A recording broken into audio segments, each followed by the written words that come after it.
17편 이제 살펴보겠습니다. 오늘 제목은 까다로운 미식가로 만들라라는 이제 제목인데요. 전체 그림 그리기 간략하게 좀 보고 갈게요. 이제 오랜만에 저희가 살펴보기 때문에 좀 앞부분 내용을 좀 넣어봤습니다. 총 31편 편지 중에서 우리가 상반기에 16편까지 보았고 오늘부터 이제 17편인데요. 그림을 그려보면 1번에 우리 여기 계신 분은 다 이제 아는 내용이긴 한데요.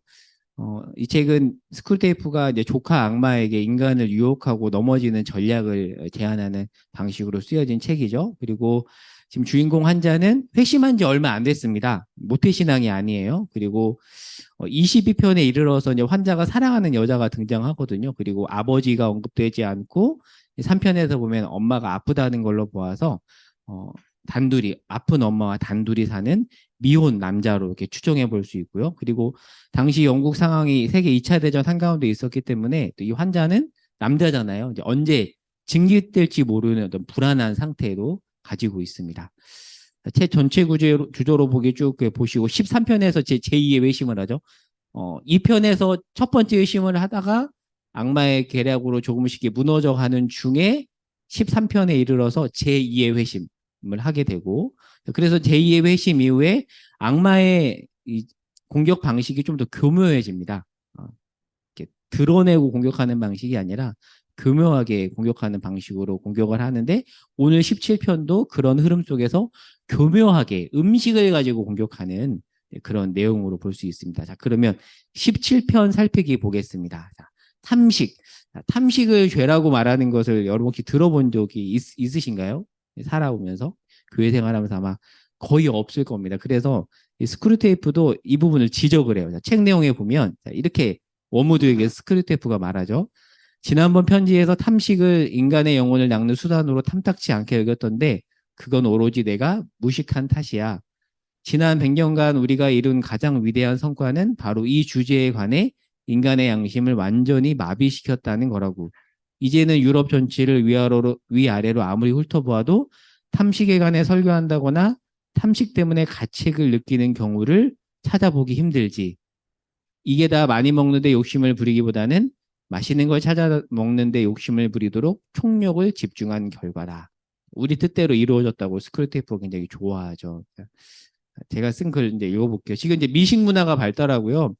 TV나 유튜브에서도 먹방, 저도 종종 먹방 보거든요. 먹방 여러분 안 보시나요? 먹방 보잖아요. 보고 안 보는 사람도 있겠지만 또 TV를 켜면 이제 맛집 소개, 뭐 편스토랑 뭐 이런 거 정말 많잖아요. 그런 걸로 가득 찰 뿐만 아니라 마음만 먹으면 얼마든지 이렇게 음식에 대한 무한 욕구 충족이 가능한 시대잖아요. 근데 그런 시대에 음식 문제를 이렇게 영적 문제로 연결하는 것이 사실 쉽사리 납득되지 않을 수 있습니다. 자, 그런데 책 내용을 유심히 보면 이 C.S. 루이스가 이 양식을 통해서 지적하는 것은 엄밀히 말하면 과식이 아니라 탐식이에요. 탐식입니다. 그러니까 과식과 탐식을 동일시 여겨서 탐식에 대한 죄책감을 사라지게 하는 것이 악마의 전략이라고 책에 나오거든요. 그리고 탐식에서도 강조점은 식보다는 탐에 있습니다. 거기에 더 강조점이 있어요. 따라서 식에 강조점이 있지 않고 탐에 있기 때문에 적게 먹고도 탐식에 빠질 수가 있습니다. 그래서 책에서도 유심히 보면 많이 먹는 것보다 이제 맛있는 걸 찾는 욕심을 이제 지적을 하거든요. 자, 그 예로 이번에 보면 환자의 어머니를 예로 듭니다. 기억나실지 모르겠는데 환자의 어머니가 3편에 등장하죠. 이 당시가 1940년대니까 1940년대 류마티즘 환자는 거의 불치, 치명적인 질환이에요. 이제 그때도 제가 나눴지만 저희 어머니가 이제 45년을 류마티즘을 앓았기 때문에 제가 누구보다도 잘 알아요. 어렸을 때 저희 어머니는 거의 집에서 걷지를 못하셨어요. 이 면역 질환 때문에 너무 힘드셨는데 10년 전에 약이 개발이 돼서 그것도 아무 류마티즘 환자한테 주진 않고 병원에서 판단했을 때 중증이라고 판단하면 주사를 맞춰주더라고요. 그래서 저희 어머니가 1년에 한 2번 정도 류마티즘 염증 수치를 낮춰주는 주사를 맞으면 1년 동안 염증이 조금 떨어져서 고통을 덜어주는. 근데 그게 불과 10년밖에 안 됐거든요. 그 전까지는 정말 진짜 류마티즘 환자들은 고통이 너무 심했죠. 근데 이 당시가 1940년이니까 이 환자의 어머님은 정말 심한 질병을 앓고 계신 거죠. 근데 그 엄마와 지금 환자가 단둘이 살고 있어요. 자, 그럼 3편 내용을 보겠습니다. 아침 식탁에서 매일 잔소리를 해대는 노인네. 그러니까 둘이 같이 밥을 먹는데 엄마가 아들한테 매일 잔소리를 했겠죠. 자, 두 인간이 오래 살다 보면 서로 거슬리는 말투나 표정이 생기게 마련이다. 그 점을 노려야 해. 내 환자는 어머니가 눈썹 치켜 올리는 표정을 합니다. 네. 어렸을 때부터 몹시 싫어했으니 바로 그 표정을 환자의 의식 속에 최대한 부각시키면서 그게 얼마나 꼴보기 싫은지를 일깨워 주거라. 그리고 자기가 그 표정을 싫어한다는 걸 어머니가 뻔히 알면서도 일부러 그런다고 믿게 하는 거야. 너만 잘한다면 제가 얼마나 터무니없는 생각을 하고 있는지 전혀 알아채지 못할 게다. 환자의 어머니가 오랜 기간 아픈 거잖아요. 그러니까 오랜 기간 아프면 예민해져요. 그렇죠? 사람이 아프면 예민해집니다. 이 점을 지금 특별히 이제 환자를 맡고 있는 악마는 워무드인데 환자의 어머니를 맡고 있는 악마의 이름은 글루보즈예요. 근데 이 글루보즈가 이거를 잘 이용하고 있는 거죠. 자, 이제 이 3편하고 이제 오늘 내용을 엮어볼게요. 자, 17편에 나오는 내용입니다. 먹는 양이 적다. 그러니까 환자의 어머니는 많이 먹지 않아요. 이 여자는 어떤 요리를 내어놓든 새침하니 살짝 한숨 섞인 미소를 지으며 어머나 됐어요, 됐어요. 제가 원하는 건 홍차 한 잔뿐이에요. 10개 타주시면 좋겠는데 그렇다고 너무 연하게는 말고요. 그리고 정말로 바삭바삭한 토스트를 아주 아주 조그만 조각으로 하나 곁들여 주시고요. 라고 말하지. 제가 좀 잘 이렇게 했나요? 네. 네. 이 노인네는 다른 사람을 번거롭게 하면서까지 원하는 걸 먹으려는 결심이야말로 탐식이라는 사실 알아채지 못한대요. 그리고 이 노인네는 손님들이 북적거리는 식당에 가서도 과로에 지친 여정어머니 날라둔 접시를 보자마자 짤막한 비명을 지른대요. 어머나 이건 많아도 너무 많네요. 이렇게 도로 가져가서 반에 반만 담아다 주세요. 이렇게 굉장히 까칠한 거죠. 이런 식의 네, 스타일이라는 겁니다. 자, 그러면서 이제 책 내용을 좀 더 제가 정리한 걸 볼게요. 탐식은 본질적으로 과식의 문제가 아님을 환자의 어머니가 보여주고 있습니다. 그녀는 먹는 양이 적어서 오히려 탐식에 빠지지 않았다고 또 착각하고 있다는 거죠. 그러니까 지금 악마가 정말 교묘하게 공격을 하고 있는 겁니다. 좋아하는 음식은 매우 소박하지만 그녀는 지금 루이스의 지적에 따르면 이 취향으로 죄를 짓고 있는 거예요. 자, 그래서 책 내용을 좀 더 보겠습니다. 자, 글루보즈가 환자의 어머니를 맡고 있는 악마죠. 글루보즈가 수년간 눈에 띄지 않게 은밀히 진행해온 공작의 진정한 가치는 이 노인네가 뱃속을 어떻게 채우냐에 따라서 생활 전체가 좌지우지 된다는 데 있대요. 그러니까 먹는 문제가 먹는 문제로 끝나지 않고 모든 삶의 태도에 드러난다는 거죠. 그러니까 먹는 걸로 까다로운 사람은 일상생활에서도 까다롭고 다른 사람을 향해서 다 이제 드러난다는 얘기를 하고 있는 겁니다. 자, 노인네는 지금 그저 내가 원하는 건이라고 명명해도 좋을 법한 심리 상태이지. 그저 그 노인네가 원하는 건 잘 우려낸 홍차 한 잔, 제대로 익힌 달걀 하나 또는 적절하게 구운 빵 한 조각이다. 근데 여러분 이게 빵이 입맛에 맞게 적절히 굽는 게 정말 어렵잖아요. 그렇지 않나요? 라면도 물 제대로 이렇게 해서 끓이는 게 어렵잖아요. 적절하게라는 말이 생각보다 어렵습니다. 그런데 문제는 이렇게 간단한 음식을 제대로 해내는 하인이나 친구가 하나도 없다고 생각을 한다는 거죠. 그 제대로라는 주문 뒤에는 자기가 건강했을 때 아마 류마티즘을 앓기 전에 옛날에 느껴봤다고 생각하는 입맛 아마 20대쯤이었겠죠. 재현이 거의 불가능한 그 입맛을 채우려는 물릴 줄 모르는 욕구가 있다는 겁니다. 노인네는 그 옛날을 좋은 하인들을 구할 수 있었던 시절이라고 묘사하지만 아마 젊었을 때 좀 부유층이었던 것 같아요. 예전 영국에서는 부자들은 이렇게 하인들을 거느렸잖아요. 그래서 실제로 루이스도 대저택에 살았거든요. 근데 루이스 집에는 하인이 있었어요, 실제로. 이제 그런 이제 우리랑 좀 우리가 보통 한국 사람이 집에 하인을 두는 거는 정말 그 극부유층만 할 수 있는 거지만 그런데 이 여기서 아예 상시 거주한 24시간 상시 거주하는 하인들인데 그렇게 젊었을 때 살았던 것 같아요. 상시. 좋은 하인들을 구할 수 있었던 시절이라고 묘사하지만 우리가 보기엔 감각이 지금처럼 까다롭지 않았고 다른 곳에서 얻는 쾌락들도 많아서 식탁의 쾌락에 이 정도까지 매달리지 않았던 시절이라는 말이 더 정확하지. 이렇게 날마다 실망하다 보면 짜증도 날마다 느는 법이다. 요리사들은 채용하는 족족 그만두었고 우정은 싸늘하게 식어버렸지. 이 노인네는 탐욕이야말로 최근 몇 년간 집안에 끊임없이 불화를 일으킨 주된 이유 가운데 하나였다. 환자는 바로 이 엄마의 아들이다. 그러니까 생각을 해보세요. 이 엄마와 아들이 아침 식탁에서 얼마나 자주 싸웠을지. 엄마가 막 짜증을 내고 아들은 참다가 아이씨 뭐 이런 식으로 했겠죠. 그런 경험 없으신가요? 저도 많이 있는데. 네. 또 정리한 내용을 볼게요. 탐식은 먹는 문제가 아니라 태도의 문제죠. 그렇게 본다면. 그래서 환자의 어머니는 간단하게 만들 수 있는 음식이라는 이유로 음식 만드는 사람을, 차려주는 사람을 힘들게 합니다. 3편에서 본 것처럼 환자의 어머니는 아침마다 날카로운 소리를 했던 것 같아요. 이것은 이제 쭉 좀 더 밑에 줄로 내려와서 환자의 어머니가 감각의 노예가 되었음을 보여주는 것이고, 이러한 까다로움은 식탁에서뿐만 아니라 삶의 모든 면에서 나타날 수밖에 없다는 거죠. 이거 사실 제 카톡 프로필에 적힌 문구인데요. 이 말 들어보셨나요? We are what we desire라고 해서, 그러니까 우리가 욕망하는 게 우리라는 거죠. 그러니까 내가 욕망하는 것, 그 자체가 나라는 거, 우리라는 걸 보여준다는 말인데, 같은 원리로 내가 먹는 것이 나다라는 그런 말도 있습니다. 그리고 다른 말로 한다면 나는 내가 먹는 어떤 방식과 같다. 이렇게도 볼 수 있을 것 같아요. 그러니까 이 환자의 어머니가 음식을 대하는 태도가 그냥 나와 분리된 것이 아니라 그 사람 자체라는 거죠. 그래서 먹는 것과 먹는 방식이 존재와 분리되지 않기 때문에 이런 면에서 탐식은 영적 상태와 삶의 모든 태도와 연결이 됩니다. 우리가 오늘 감사라는 찬양을 부르는데요. 감사의 결여라고 제가 적었죠.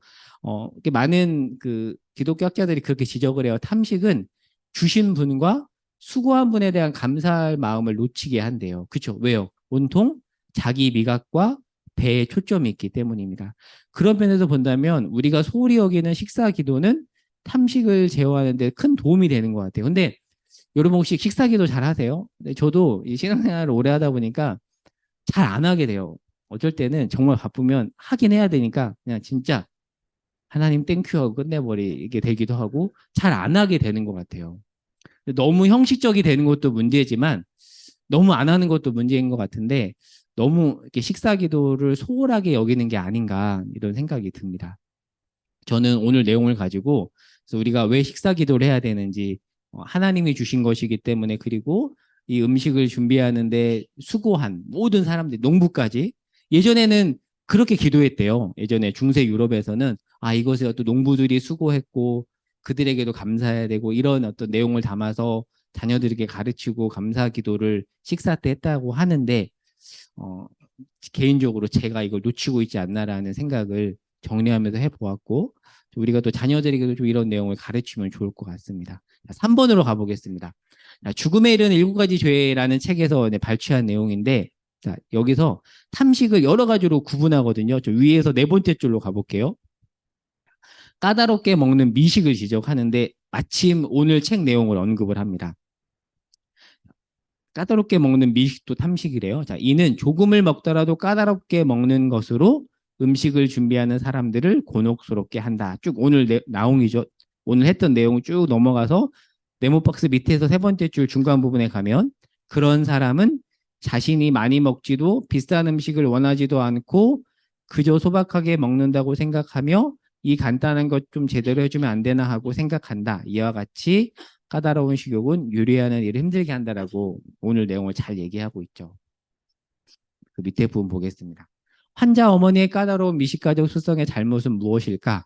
식사 자리는 단순히 함께 먹기만 하는 것을 넘어서 먹으며 교제하고 격려하면서 하나님 안에서 은혜를 나누는 자리인데, 이 까다로운 미식적인 습성은 서로에게 관심을 가지기는커녕 자기 중심적으로만 생각하게 하며 참된 식탁 교제의 목적인 은혜 안에서의 우정을 깨버리죠. 왜요?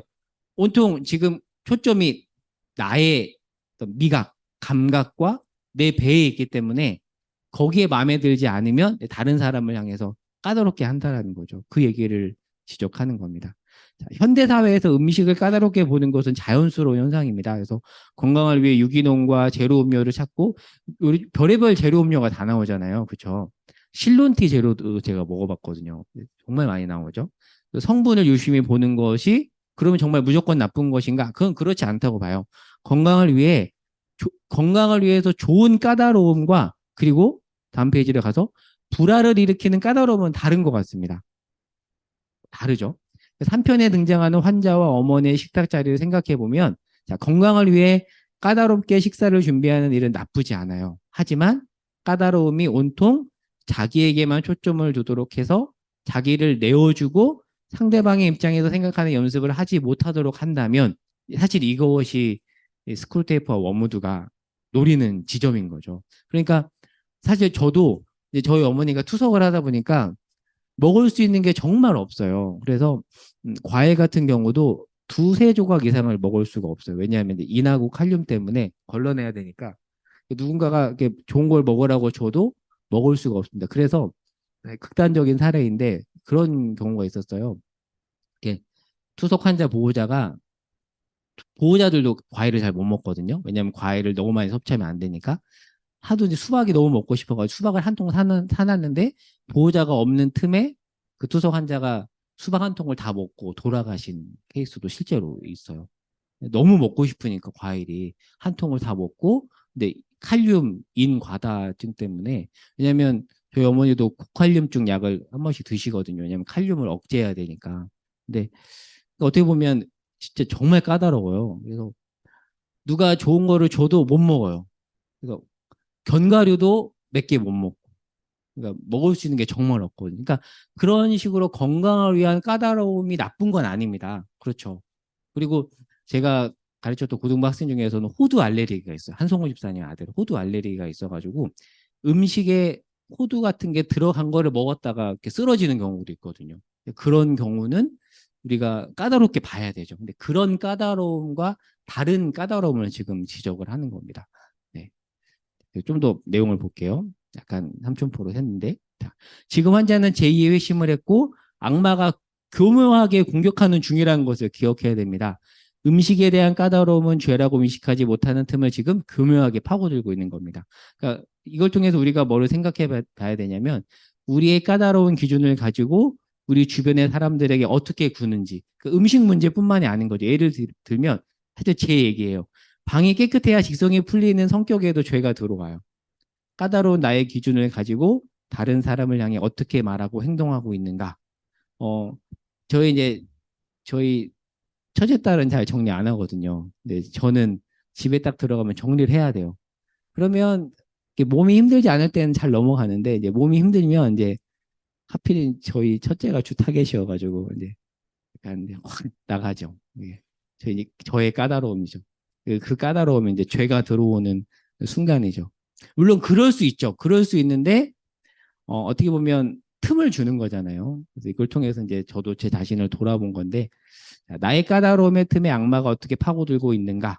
그러니까 단순히 까다로움의 문제가 아니라 그 까다로움이 나를 지배하여서 다른 사람을 그러니까 그 아이의 독특한 면도 있잖아요. 걔는 안 치워도 되는 애인데 나 기준을 나로 삼아가지고 막 잔소리를 너무 심하게 해대고 그렇게 되는 것은 여러 가지로 안 좋은데 그런 일이 많이 있습니다. 그러니까 까다로움이 나를 지배하여 다른 사람을 전혀 신경 쓰지 못하고 온통 자신에만 관심을 갖는데 문제가 있다. 한두 번이면 괜찮은데 이게 아예 패턴화돼서 계속 그런다면 사실은 같이 살기 힘든 거죠. 그렇잖아요. 그렇죠? 네. 한두 번은 그럴 수 있다고 보는데 항상 그랬을 때 그리고 그렇게 까다롭게 구는 사람이 이렇게 저처럼 자기 고백 내가 그럼 안 되는데 그랬다라고 하면 그나마 이제 돌이킬 기회가 생기는 건데 내가 뭐 잘못했는데 걔가 문제지 계속 이제 그렇게 가면 사실 이제 같이 살기 힘들어지는 거죠. 네, 그렇습니다. 제가 자주 짓는 죄이기 때문에 제가 실감나게 얘기를 해봤습니다. 자, 이제 마지막입니다. 남자의 탐식이에요. 자, 지금까지는 이 스크류테이프가 여자의 탐식을 다뤘는데 이제 초점을 남자의 탐식으로 옮깁니다. 다르다고 얘기해요. 자, 책 후반부의 스크류테이프는 남자의 탐식을 다루는데 접근 방식이 다르다고 해요. 그래서 어떻게 조언하냐면 남자는 다르다. 그러니까 환자의 어머니는 이렇게 여자니까 이렇게 접근해야 되는데 남자는 다르게 접근해야 되는데 어떻게 해야 되냐? 책 내용을 볼게요. 환자는 바로 이 엄마의 아들이다. 다른 전선에서도 물론 최선을 다해 똑바로 일해야겠지만 탐식이라는 영역에 간간히 침투하는 것도 게을리하지는 말아라. 환자는 남자다 보니 그저 내가 원하는 건이라는 위장술에 걸려들 가능성이 별로 없다. 하지만 남자들의 경우에는 허영심의 도움을 받아 탐식가로 만드는 길이 있지. 스스로 음식에 관한 일가견이 있다고 믿게 하고 스테이크를 제대로 만드는 유일한 식당을 발견했다고 으스대게 만들거라. 처음엔 허영심으로 시작했다 해도 결국에는 습관으로 굳어지는 법이다. 어떻게 접근하든지 간에 중요한 점은 제가 좋아하는 어떤 것, 샴페인이든 홍차든 생선 요리든 담배든 아무거나 제가 좋아하는 어떤 것이 주어지지 않았을 때 짜증을 부리게 해야 한다는 거야. 그러면 그의 자비도 정의도 순종도 모조리 내 손 안에 들어올 게다. 단순한 과식은 미식보다야 하수에 해당하지. 과식의 주된 용도는 순결을 공격할 대포를 준비하는 거야. 그러니까 다음 주 이제 성적 유혹이 나오는데 이렇게 연결이 해요. 결국 과식으로 자극해서 그게 나아가면 결국 성적인 문제와도 연결이 돼서 왜냐하면 욕망은 연결이 되니까 이제 그 부분을 좀 다음 주에 다뤄볼게요. 자, 스크루와 볼 때 남자는 여자보다 덜 까다롭죠. 그쵸?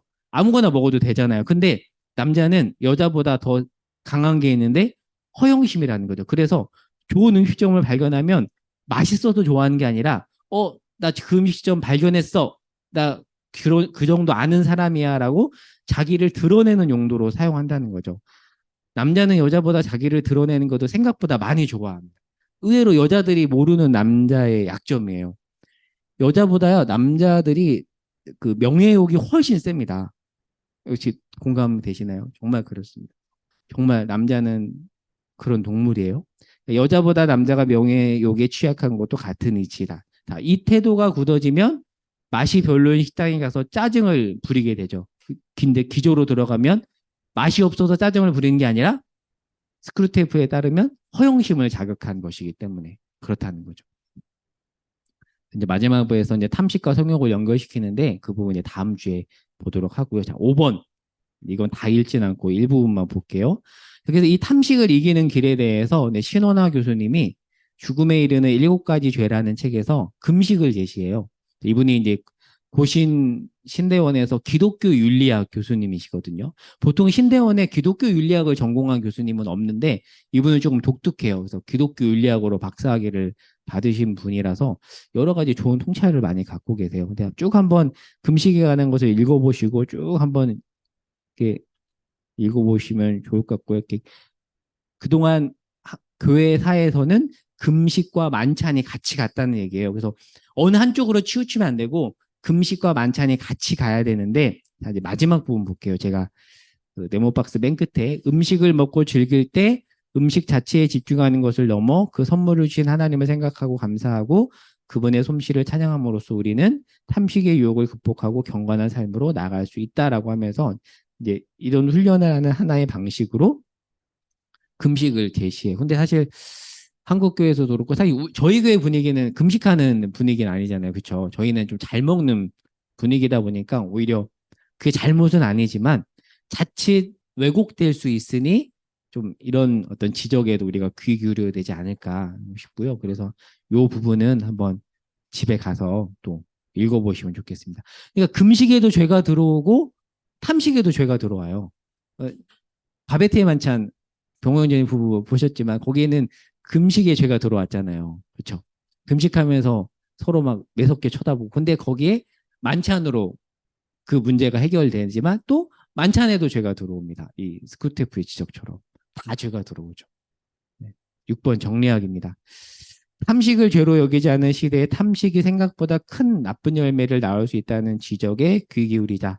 탐식을 죄라 말하기는 기저에는 욕망이 있다. 그리고 죄라고 쉽게 깨닫지 못하는 영역이기에 어찌 보면 더 악마 입장에서는 더 좋은 유혹의 도구이죠.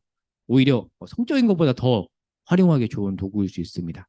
탐식은 우리를 욕망에 끌려가는 삶으로 이끌고 죄를 지어도 변명거리로 대응하게 할 수 있다. 그러다 보면 우리 삶은 먼저 그 나라와 의를 구하기보다는 욕망에 따라 이끌리는 대로 가게 될 확률이 높아진다. 그러니까 다시 한번 강조하지만 탐식에서의 문제는 식이 아니라 결국에는 탐이다. 욕망이다라는 얘기를 하고 있는 겁니다. 정리하기 2번. 음식 앞에서 짜증과 불만을 토할 때 미식가인 척 허영을 부리는 모습이 튀어나올 때 스크루테이프가 탐식으로 우리를 유혹하고 있는 건 아닐까라고 생각해 보면 어떨까요? 지나친가? 이렇게 한번 넣어봤고요. 그래서 나눈 질문을 세 가지로 넣어봤는데요. 첫 번째는 오늘 내용을 통해서 깨달은 점을 나누어 보시고 여자 남자 다르게 한번 질문을 넣어봤어요. 왜냐하면 책에서 다르게 말하니까 음식에 대한 까다로움이 삶에 부정적 영향을 줄 수 있다는 말에 공감이 되시는지 남자에게는 음식 맛이 별로인 곳에 가서 짜증을 낸 경험이 있으신가요? 짜증냈던 경험을 기억해 봅시다. 그 짜증이 우리의 영성에 어떤 부정적 영향을 미칠까요? 이렇게 다른 질문을 넣어봤습니다. 그래서 여기까지 나눠봤고, 또 소그룹으로 모여보겠습니다.